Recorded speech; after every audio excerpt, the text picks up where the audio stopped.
Here it goes. Hey, folks, this is Price is Wrong, and this is the BB Roundtable for Battle Pirates. Is what we're going to be talking about today. Is Battle Pirates, and I guess we got a few people on here. Then we've got like Extremix C29 is on here, fellow Arbiter, and White Star down on the end. Toxic and Dr. Phil, you see they both got like the little Battle Blade thing going on. That's because they do Battle Vortex stuff for other games as well. And then, of course, we have Nemo on here. I think people might recognize him before as being known as Dazzle, but he's going by Nemo these days. So there we go. I guess we do have 4 more spots. We do ask that if you're wanting to join the Hangout, obviously, we do kind of require that you contribute at some point. And headset is definitely preferred. That way we don't have to, manage the mute button too much. Camera is optional. All right, so you can turn off your camera or no camera, whatever is okay. But anyway, so 4 more spots. The link is underneath the YouTube video, and if you don't see it there, that means you probably need to hit refresh, and then you'll see it because it was added like about 10 minutes before the showtime started. So anyway, I guess. Just to get the ball rolling, I don't know exactly what everybody here wants to talk about. We will be doing some open mic stuff, and but I know the Thursday show we had a lot of stuff to talk about on Thursday, and one of the things that I didn't get to talk about at all was the new Armadas, the 75 Armadas. I just wanted to see if anybody on here had any kind of experience with the 75 Armadas, and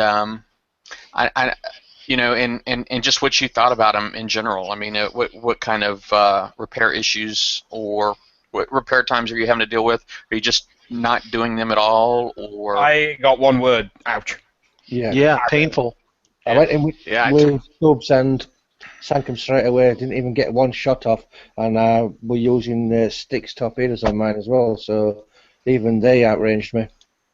Yeah, I was gonna say I went in with Styx torpedoes and I couldn't even get in shooting range. Wow. So yeah, they pay out nicely, but they also deal damage a lot. Sorry. What's that? What's that, Ziggy? Or Toxic? I normally hop in at a certain spot, and then I've got my ships in the right position, and I do my little turns and twists, and I get out and finish the rest off with subs. But I didn't. So you just try to prep out the thermal. Yeah, and I didn't even know that the 75 that come out was Kix didn't give anyone any notice or anything, so I just hopped in and didn't really pay attention. And before I knew it, my fleet was dead. Ouch. Yeah, it didn't take long at all for the fleet to die. I did get a tip from somebody that looked to be a really good tip, and they were using Tiger Sharks, and they had deluge missiles on their Tiger Sharks. And with the deluge missiles on the Tiger Sharks, with the missile specials, I don't know the exact build, but I'm pretty sure that's most likely like guidance missile system or something of that nature, where you get the big range buffs. But with the deluge missile on Tiger Sharks, they were actually able to do the 75s for free. Basically, they would just try to get to where they're just in range of the little circle pattern that the ships are using. Mm-hmm. And they would do that, and then they would just kind of park there until they were getting ready to surface, and they'd drive away. Now, you can't really do that with Reaper subs because Reapers start off surfaced, but Kutas maybe if you have them retrofitted. At least I know Kutas, they don't stay under very long until you get them up to R10. Once you get them up to R10, they stay under a little bit longer, almost as long as I think like Nighthawks, maybe even. I think you might be able to get it up to 60 seconds. That's not bad, though. The Kutas, yeah. So, but the Kutas and Tiger Sharks are really the 2 main things that would be good at that. So, all right, I'm glad we got a couple more people dropped in. Ed Garrison and Legman, how's it going, guys? Morning. Morning. Yeah, I win. All right. So I was just kind of watching the chat a little bit, and I really don't see. I think people over there kind of saying the same thing. Somebody said they seen a video with Reapers Deluge set up, do them for coin free, and I know when I went in, basically with my Reapers. Actually, I think I did a 60. I didn't do a 75 with my Reapers, and it just spawned me so close to the ships that I didn't have enough time to get away. You know what I mean? So I don't know. The Reapers I think might be a little tough, just because they start off surfaced and they stay up for like 10 or 12 seconds or something like that. So it's really hard to get away. But anyway, I guess does anybody else have anything they want to add about armadas at all? Oh my I'd God! seen a Oh, believe me. Liam 99 on a round table. Wow. Sorry, I'm a bit late. I didn't realise the time. I was watching X Factor. This week is full of surprises. Yeah. Twice in 1 week. Live the dream. Live the All dream. right. Not lost a bet. Now I think somebody else was getting ready to add something in there. Who I didn't catch who it was. There's a lot of people trying to talk at I one was time. just saying I've seen a video with a guy using an Aegis to attract the fire and then or to reload off, and he did it pretty cheaply but not for free. So that was a 75 Armadas that was, and it should be on the Battle Vortex page, I think, that video. Okay. Well, sounds good. Sounds good. All right. Well, I guess if nobody else has got anything to say about armadas at all, then maybe we can move on. Another thing I didn't really cover well on Thursday was the calendar, the November calendar. I know basically in about a week and a half, on the 17th, which is that's the update immediately following the Revenge Raid. They're supposed to be coming out with more Forsaken Mission content, which we don't know anything about yet. And they're also supposed to be introducing the Sector Threat Orange, which is going to have a draconian. It's a Drac base, but it's uranium. It's a draconian uranium something base. I can't remember the whole name of it, but so that's supposed to be coming out on the 17th. And then I think the big thing that's got a lot of people excited is coming out on the 24th, which is it's called Alliance Improvements, and that's basically adding, I think, up to 2 lieutenants to an alliance. The leader can add 2 lieutenants that will have pretty much the same kind of powers as far as adding new members and that kind of thing. And also they're going to allow them to, demote, promote members into different into spots in the group, so you can actually make use of more of the categories. That's something I'm really surprised Kixeye did, to be honest with you. But it's only something people have been asking for about 4 years. Probably part of it is because they've got new players coming into the game, so they've got no players low enough level to even fill those slots anyway. You know what I mean? We've got no new players coming into the game that fit into those small level brackets to fulfill those roles. So I imagine every alliance in the game has got no one in those slots. Yeah. That and a lot of alliances seem to have a level requirement to join. Yeah. That's sorry, I just muted the guy who just joined. If you're watching YouTube, you need to silence your tubes, mute your tubes if you're going to be on here, because that way you're not backfeeding the show back onto the stream. But anyway, so what were we saying? We were talking about just people coming into the game, that kind of thing, right? Mm-hmm.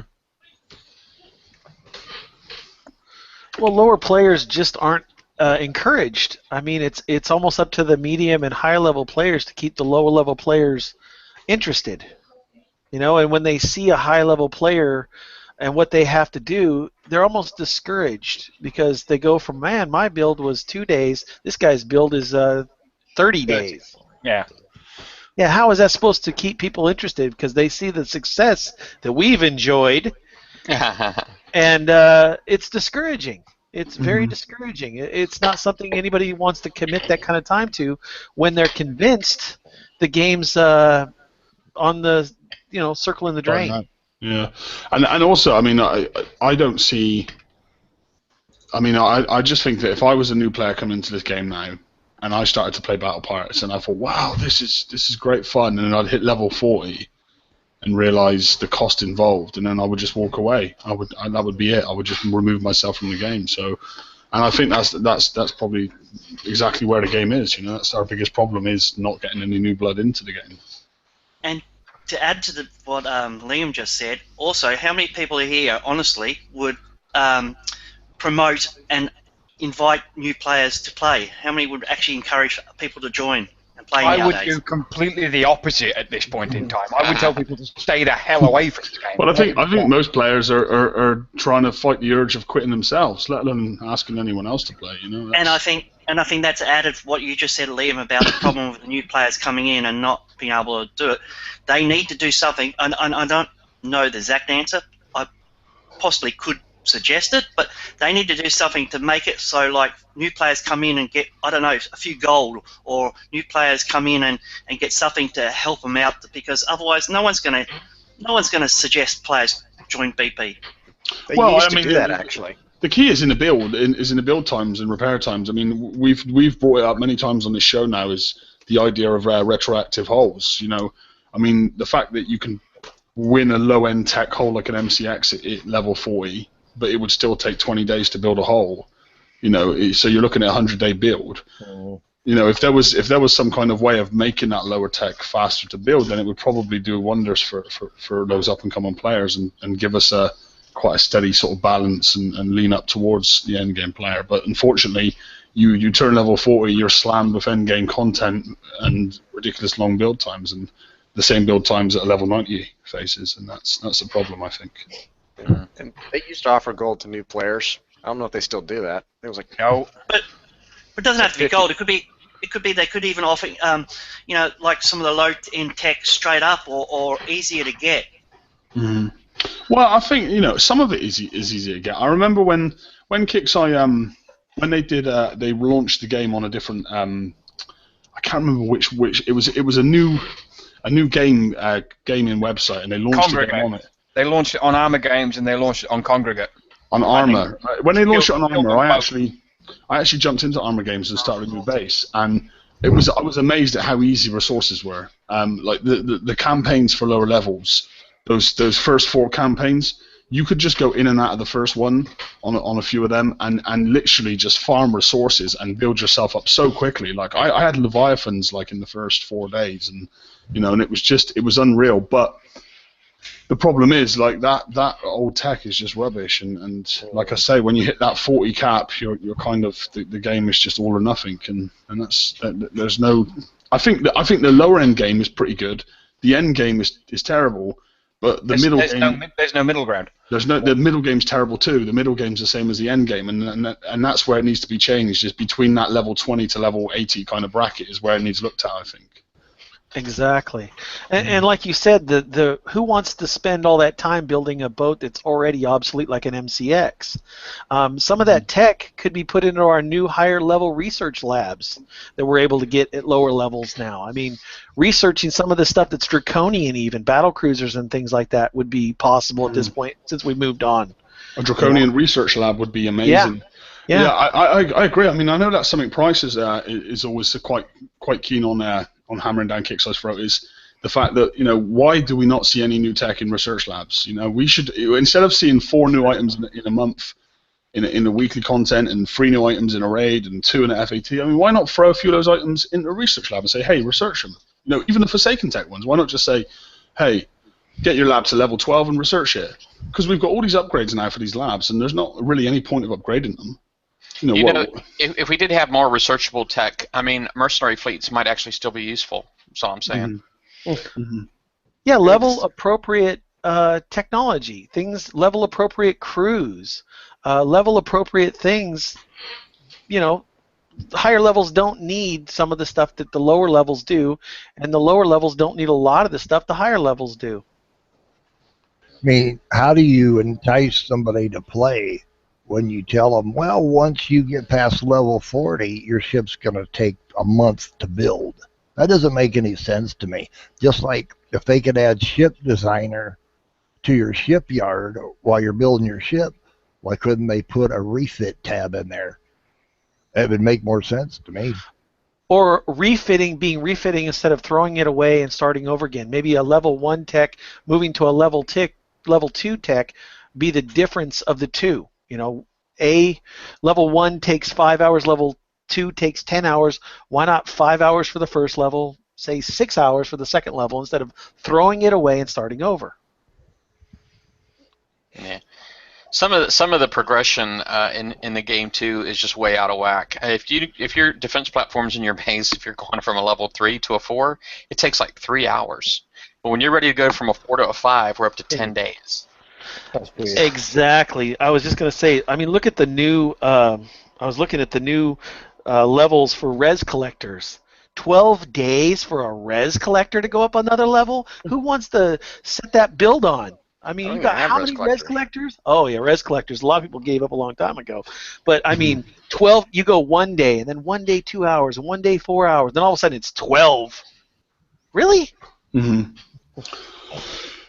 I know it's a mental game. I mean, it just needs restructuring and rebalanced across the board. I think it's something that almost we've talked and talked and talked about to the point where I'm almost sick of talking about it. But you know, it does need done. Well, and I think that's what a lot of people's issue is with the game. That's why so many people are walking away, is because they are sick of talking about it. Mm-hmm. I think that's exactly why so many people have walked away. I know, right now we've got that whole report card thing is looming for January. I went ahead and built an event for that on the BV page just because everybody was kind of curious. Is always curious what the timeline is. It's like they always forget. So I did the very first show, which I think was January 7th, is going to be Season 5, Episode 1, and I just went ahead and called it Report Card Review. But anyway, yeah, I forgot where I was going with that. I just got lost. It would be nice. It would be nice if Kickside instead of and if there is any Kickside that manage to catch the show and whoever makes the decisions at Kickside, it would be absolutely brilliant if instead of putting so much man hours and resources into creating this fantastically great new content, that they would actually just say, do you know what? After 4 years, let's just listen and let's actually let's sit down and instead of putting all these resources into making new content, let's put this resources and get the men working on the current content, and let's restructure salvages, let's restructure this, let's restructure that, let's take a look at this, and just give the whole game a once over and just get it all, smoother. Because if it's a better game, players are happy, players are spending, new players are coming in, and I mean, it's not rocket science. How hard is that to figure out for them, Most average players can figure it out. The guy who thought of that VXP weekend, give him a promotion and get him to do some more stuff. Definitely. How good was that? And the guy who put the last fat in, fire that guy. Yeah. Yeah. And the guy that picked the Halloween contest winner. Just kidding. I mean, no research should take over 24 hours. I mean, that's a given. I mean, why that? Like you go to do your quick pinch Excel, that's like 14 days. Doesn't make any damn sense. Just like the newest holes they put out, say in the next raid, shouldn't be over a 10-day build. You should be able to get a non-coiner to at least get 2 of them done, if not 3, before that next raid and get to use them. It just makes sense. And then the older the hole, you reduce your times. It's nice and simple. If they can reduce OP and launchpad repair time, why can't they just apply the same methods to your to the holes? It doesn't make any sense. I don't think it's the holes that's the problem. I think it's the components that go on them that really make the build times go up. Yeah, Exactly. Yeah. I think a completed hull should be done in 5 days, not a blank hull. Mm-hmm. Yeah. That's me. So obviously they would need to come down on all of the components, and they would need to come down on the hull itself. But I think the whole ship should be done in 5 days. Well, Vega Conflict, and I know it's relevant talking about another game here, but in Vega Conflict, each hole in the game takes some holes take 3 days, some holes take 5 days, and some of the bigger ships they take like 10 days. The big battleships. But all the components, that be the specials and the armor and the shields and the weapons. You can have them done in 2 days or less. Or I mean, most ships I've got take under 24 hours, and even a refit takes under 24 hours. Wow. And that for me is like that's perfect. That's the perfect system. The hull takes 4 or 5 days or 12 days, depending on the hull, and the components, because the frequency in which we get content, means that you're refitting all the time. And most players are like, well, what's the point of refitting? I can build a new fleet for that. So that's why tech gets outdated so quickly. I mean, if we could refit quicker, if anything, I'd be happy if they extended the dry hull build times and then just give us under 24 hours per refit. That would be the perfect system for everyone, I think. I mean, But the thing is, it costs. You go, Phil. Sorry, I mean, adding to Liam's point, in Vega, they came in and reduced a bunch of ship build times for the same reason. For the same reasons that the guys in Battle Pirates now are having the same trouble. Vega have already gone and done that. So why can't they follow suit? Well, I mean, I know it's two different companies, but surely you would think that it's both Kickside, but it's two different offices. Sorry, Yeah. But you would think that they communicate. They would communicate, and they would look at one another and look at what's working in one game and what's not working in another game.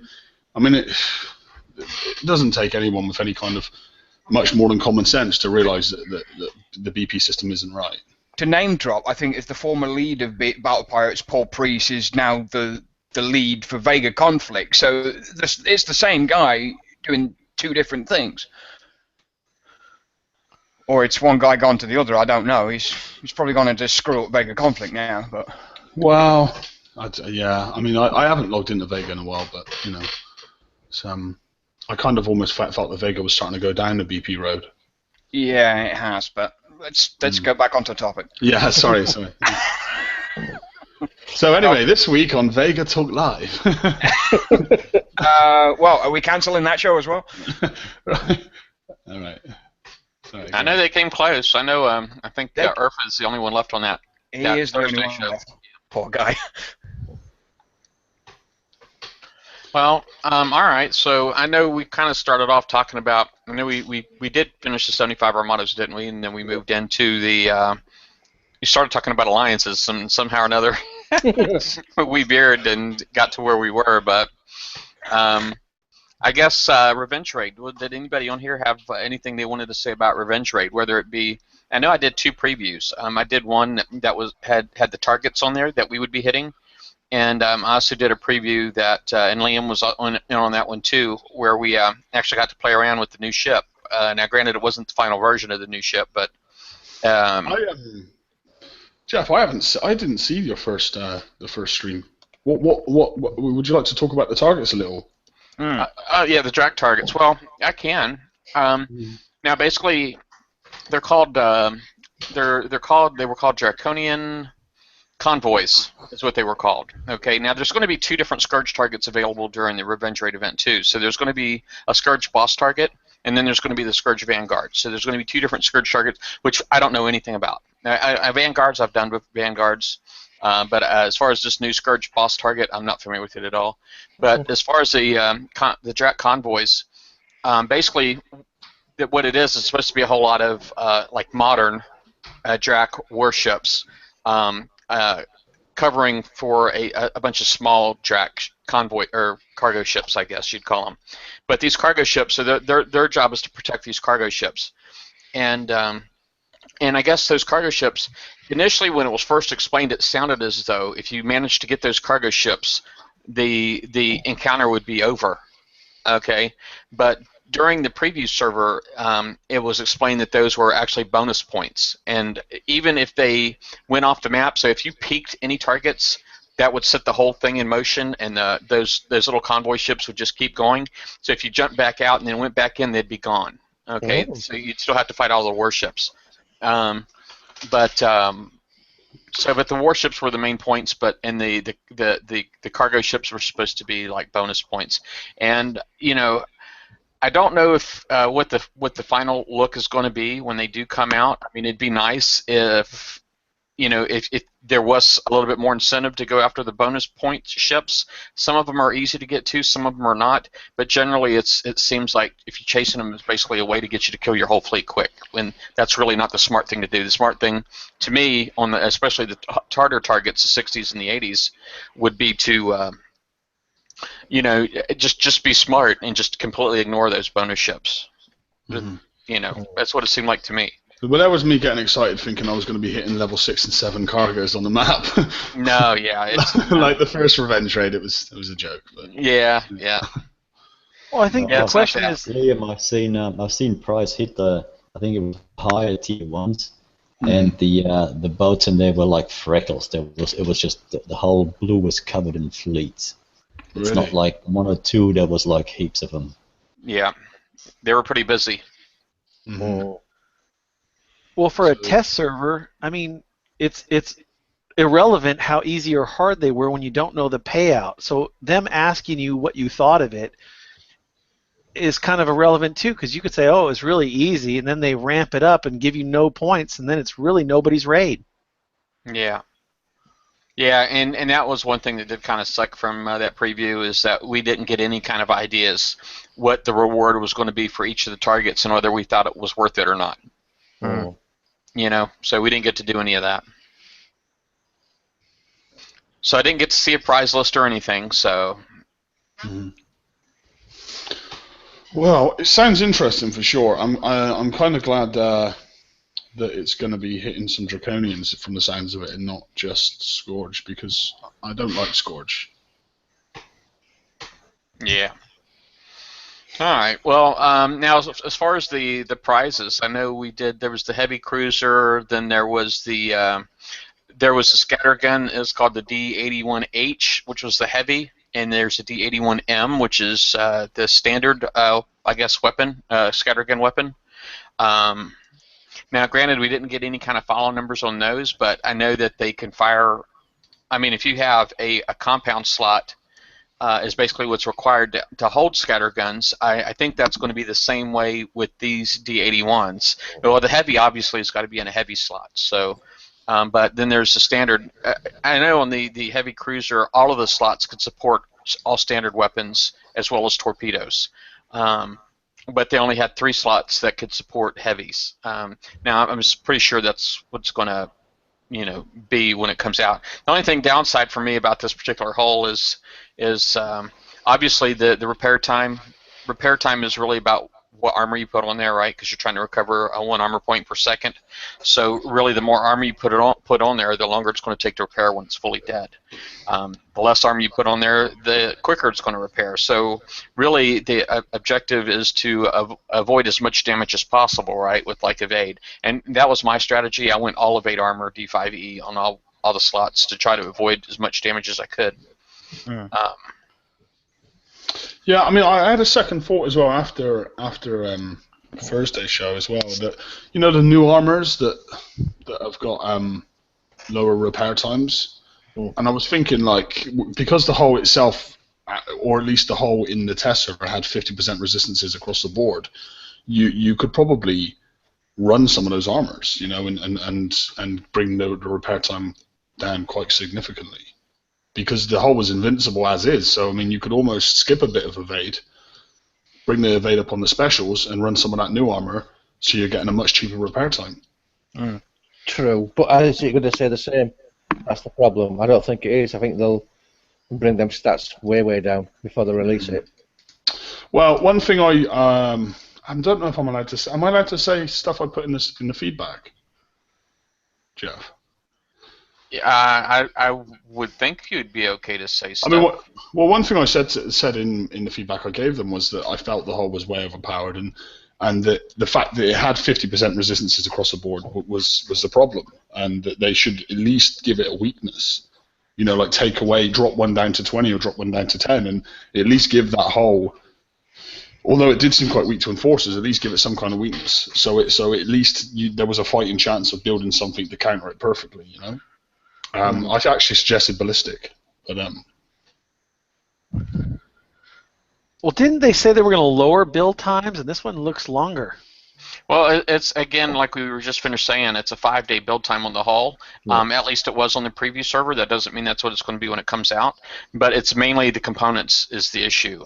The only way they're going to fix the actual build times is to completely do a rebalance on all the components, which is definitely something we've asked for. So we're kind of hoping that's something that's going to happen before the end of the year. Now, it's a shame we didn't see it in the November work in progress. I think we were all kind of looking for that, and we didn't see it. That was really disappointing. Vlad's not here, but I'll say disappointing. Baby steps. To Vlad. Yeah, well, that hull, when you built it, how much do you build it there, Price?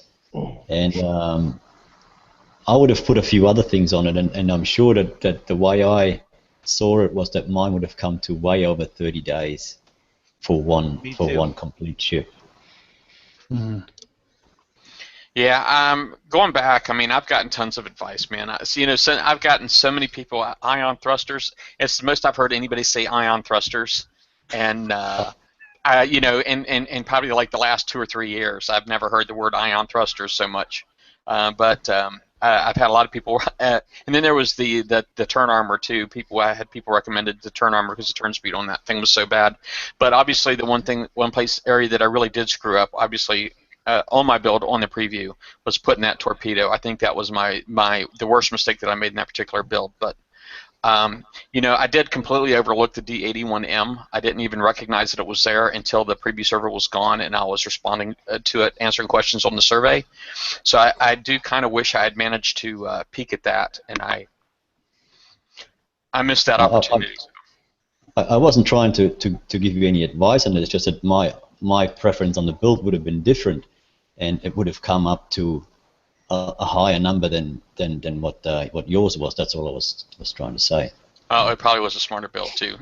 Quite honestly, probably not. The turn speed on them things were really, really bad, and I had way too much combat speed. I mean, 44 combat speed. I mean, I don't know. I know it's a rush fleet, but I don't know that you really need that kind of combat speed. 44. Yeah. Yikes. Yeah, I was running. I went quite low intentionally. I think I dropped down to. I was like 28 or 29. Well, it had a really high base. The base combat speed on it was like 16, and then when you do stuff like add in Speed System 5, and then I also added one of those interceptor specials that gave it even more combat speed, and then it got more combat speed from the scatter guns. So I mean, it got to be really, really quick. I think because I was running Harlock Aegis as a flag, I think I just intentionally brought it down for that. I think I ran heavy plating and something like Speed System 2, and it was still at like 28. It was ridiculous. Well, the problem with the speed systems is you can't run the ion then. I mean, so if you wanted to turn, you're almost forced to use an engine or something. Yeah, with the combat speed as high as it was, though, I probably wouldn't have needed to do that. Just maybe if I would have went to ion thrusters, and then with the specials and the weapons, I could have used all of that to get my combat speed up without engines at all. So hindsight, that's probably what I would have done, and just avoided putting any kind of engines or speed system on there at all. I probably wouldn't have done any of that, and just went with ion thrusters and the weapons and specials. But yeah. But Well, it's something I want to going forward. Yeah, we're still speculating on a whole we haven't really seen the final edition of, so hopefully that they're taking note of it. Maybe some people put in some comments like Liam there, and they're listening so we don't end up with another I win button that lasts about 3 weeks, so only the guys that spend the $1,000 to put that fleet together get to enjoy it for the 2 or 3 weeks before the FM comes out with something that totally ruins it for them. Because that's the thing. I mean, you can only burn these people so many times before the whales stop fishing. Yeah. I'm not going to lie. It amazes me all the time that they're still doing it. It just blows my mind. And some of them still act like they're going to be playing for years to come, And I'm like, wow. I mean, it just blows me away what some people are willing to tolerate. But I don't know. I live in a different world apparently than a lot of other people in the BP community. A much more humble. I guess I'm not sure it's a lot. I'm not sure it's a lot of people anymore, because every time somebody leaves, it takes people with them. When a big player leaves, it affects alliances, and I've seen big alliances that were in their heyday really super active dismantle because of a few big players leave. Then the people that stick around end up in an alliance like KDE, and the rest just kind of quit. Yeah. Yeah. Well, I guess I know one thing I was trying to say too on Thursday. I don't know if the Aegis is going to be in there, but I really need that ship. I really hope it's going to be in there, and I may actually, this heavy cruiser. That's something I may actually end up cashing in after I get the Aegis. If the Aegis in there, it's going to be a priority for me. This heavy cruiser, quite honestly, right now, is not looking like, even though it's a monster hull, I think it's an amazing hull. Just the spending 4 months to come up with a fleet, or to build a fleet, and then I'm probably going to need a couple more months to rank it. I just don't see it being as effective as what I previewed for at least 6 months after it comes out. I just don't see that happening. And I mean, I just think all the other things that I could do in 6 months. The tech that will make it obsolete will be out before you get a chance to build the hull. Yeah. So yeah, I'm definitely going to do my best to win the blueprint, but I don't see me actually using it, to be honest with you. The cruiser itself seems to me like it's just built for basing. It's the point click straight back of the base. Don't just sit there for 2.5 minutes. You either die or you flatten the guy. How many of you on the panel actually go and hit bases there anymore? Not me. I can't. Nope. I do. I think it's the kind of hull that if you're not going to coin it on the day, then it's one of those fleets that if you're not going to coin it, then don't bother winning it because there's no value. Yeah, exactly. Agreed. Well, that's the thing. We had some stuff that was reintroduced recently, like the S panel. I mean, we need stuff like that to come back. Stuff that's been rare but much sought after. Maybe not so rare like that, but I mean, like you said, the Aegeus. I think there are still some things out there. Things like rhinos, things that have come out once and not been reintroduced again, that were game changers that now we've had the time to see how game changing they are. More of us would like to take part in that because in so many times before we've watched things come out that were flops and said, no, we'll sit this one out, only to be regretting it later.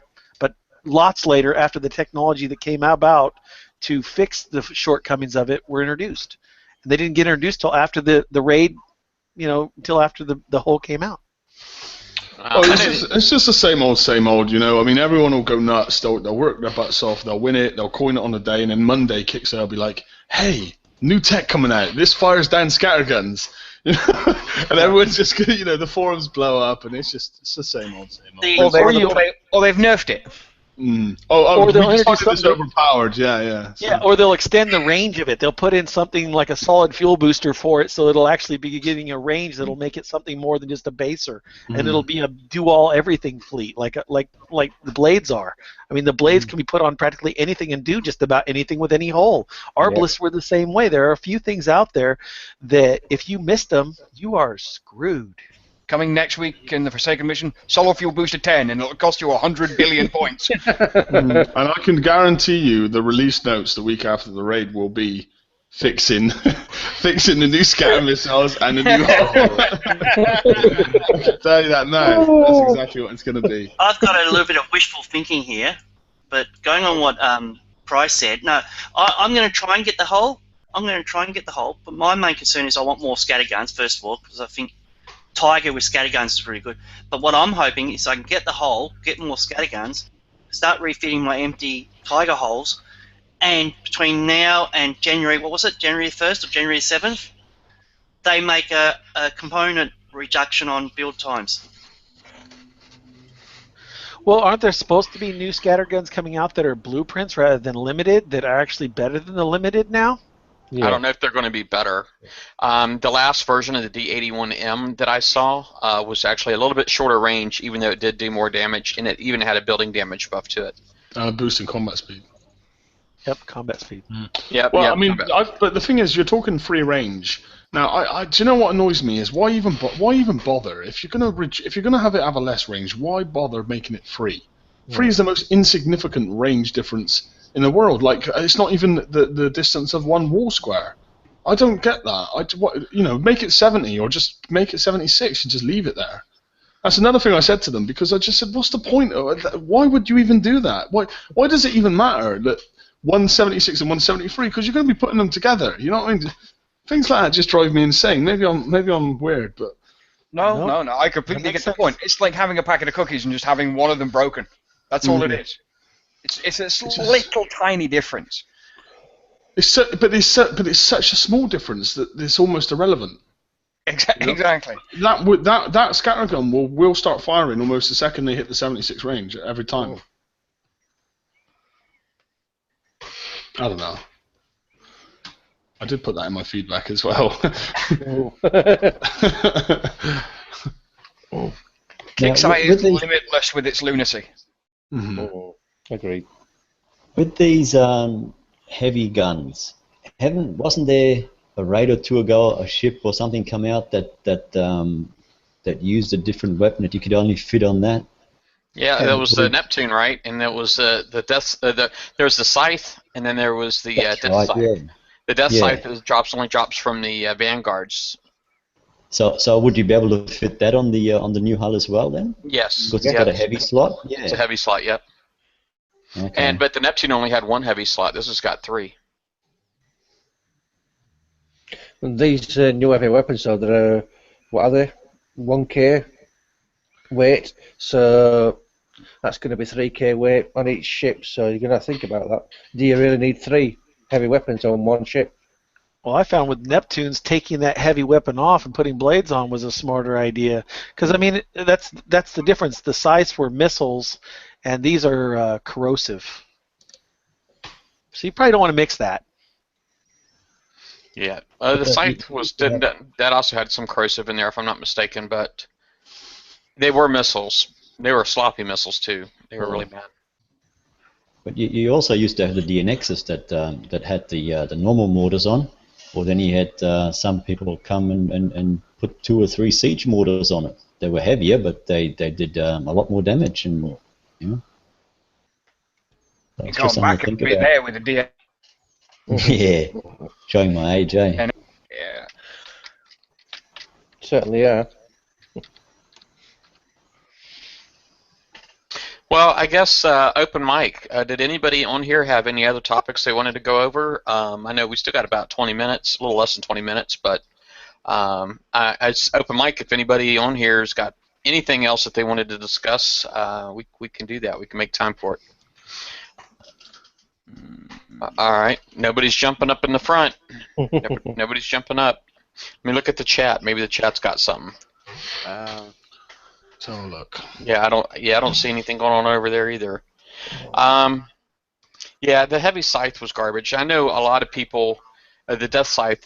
I know that there was an explosive special that has been said that is supposed to help tighten up the scythe and the death scythe. Combustion system. Combustion system, yeah. Mm-hmm. And even though in the description it says combustion systems for explosives, I guess it doesn't actually list explosives specifically in the attributes. So apparently it is good for anything. It lowers the arc. It lowers the projectile arc of weapons. The projectile. Well, the spread on the scythe was so huge. I mean, it was such a huge, wide area, and the splash was so small that there was most of the fire that came out didn't touch the target. But apparently, when you put this particular, and it did take a long time to get to where it was going, also. But apparently, if you put that particular special on there, it's supposed to help. Increase the splash and lower the fall time. Yeah. Yeah, I was interested about that. I mean, I've got 4 Neptunes built, and each one's carrying the limited death scythe, but that's it. There's nothing else on them, and I wasn't sure whether I should continue with the fleet or not. But I'd be really interested to try that out, because that weapon. The second I seen that arc time, the trajectory of the weapon, I just knew it was useless, because everyone was filling them up with blades, and the blades were killing what they were targeting before the heavy weapon had even fallen. So it'd be interesting to see. The trouble with that combustion system, though, I think it uses a lot of weight. Mm-hmm. That's where 50%, I believe. Yeah. What I'd like to see, though, is I'd like to see a base with level 6 turrets. When that armor takes the jump from 14k to 50k on a turret platform, then I'd like to see how effective the blades still are, and if they kill before that drops, because I think that's when things will change, and some of those heavier weapons might become more apparent in their use. Now, I had from the chat, there was somebody on here. It's like, well, they said, well, if that particular combustion system works on that because it's a missile, it would work on other missiles. But that's not necessarily true. It's because other missiles don't have splash, and that splash, it's not going to add an attribute to a weapon that doesn't already have it. It's not going to add attributes. It will only enhance attributes. And then I know, I think Grubby one asked me to pull up the calendar. I think he wanted me to point something else out, but I'm not exactly sure what it was. I know the calendar does look a lot cleaner now. Thankfully, I know we didn't actually get a TLC this weekend, so maybe that was one of the reasons why they decided to go for not announcing TLCs anymore. but so we didn't actually get a time limited campaign for this weekend, and so. But yeah, I'm not sure if there was anything else on here he wanted to look at. Well, and Doom Rooster's away, so good luck getting anything on the forums for till he comes back. Yeah. Yeah, well, I've got something as usual. I know that I haven't got an Aegis, and I know there's a lot of other people that don't have that particular hull. And that question is probably most directed at Liam. What could you build to supplement an Aegis? Like, you know, what sort of hull would it be good to do? A Rhino fully? Well, I don't have offensive, or you know, that's actually been a question. I've had people even on my stream ask that, and there's no way. If you don't have an Aegis, there's nothing else that you can add in there.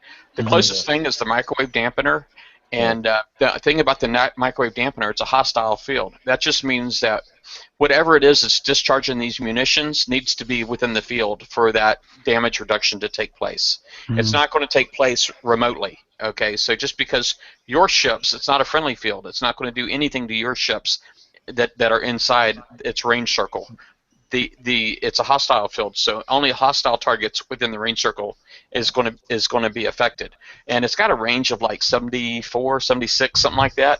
So it's just one of those things that you'd have to get your arbiter like really close, like within 3 or 4 squares, land tiles of a of the enemy, whatever's discharging the munitions for it to be effective, and you'd pretty much almost be suiciding, but it would have. While it was still alive, and the enemy was, as long as the enemy was in there and it was still alive, it would debuff the munitions coming out of there, reducing the damage. So there's nothing else that you can do. The Arbalist, the Aegis effect is pretty unique. I don't have any Aegis either. I only have the Harlock Aegis, so I'm kind of in that position too, because there's a couple of things I want to use it in. But what I did try something before I won the Harlock's Aegis. I tried what was the name of that hull that had like 4 UAV slots. It was quite good for countermeasures, and it also cut the weight of tactical modules in half. Triton? Oh, the Monarch. The Monarch. 1 second, I'm just going to put it up because I put a tactical module on it that I was hoping was going to serve a similar purpose, and it wasn't the dampener. No, I think you're right. I think it was the Monarch now that I'm thinking about it. It's a big silver squarey thing. Looks like an aircraft carrier. Or a shoebox. No, I tried to use... What was it I tried to use to compensate it? I think it might have been the dampener, and it was just completely rubbish. Yeah, it was the dampener, and it's the same point that Bryce was just talking about. And after that, I tried the armor bypass on it, but again, the field of effect was just too low for it to even matter. It did okay in the against the Scourge, but yeah, like Bryce said. Sorry, I just had BP open. I was looking. Like Bryce said, the Aegis's ability is really unique. I mean, I guess the closest you could lead with a Frosty, but that's.